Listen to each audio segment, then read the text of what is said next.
Ras waan gabaabduu waan ijoo wayii kan taatu isin qabadhee dhufeera.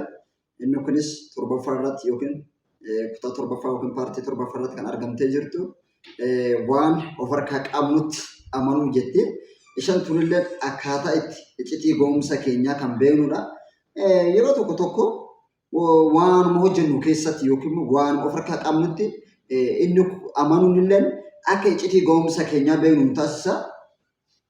Yookiin immoo hojii harka keenya keessa jirutti amanuu dadhabuullee irraa kan ka'e al tokko tokko nu bicha osoo hin taane namoonni biraatillee yeroo itti iccitii ga'umsa ofiitti wallaalanidha.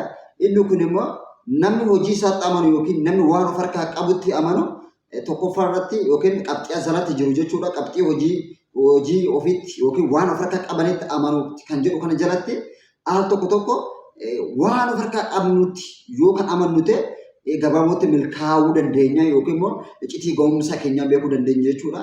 Otoo immoo yookiin waan of harkaa qabnu sanitti gaafa hin amanne al tokko tokko kisaaraa guddaa fi ga'umsi keenya gadaanaa akka ta'e nutti agarsiisa jechuudha.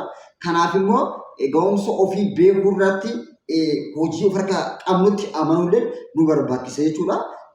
Kanaan irra haa dabarru paartii 8ffaa irratti yookiin immoo kutaa taanutti illee maal akka ta'e iccitiin ga'umsa ofii kun walumaan ilaalla jechuudha. Hamma sanii hundumti keessaniyyuu harka keessanii yookiin akka sabaskiraam naa gootan akka naa tuqxan isin gaafadha. Naa jiraadha galatooma.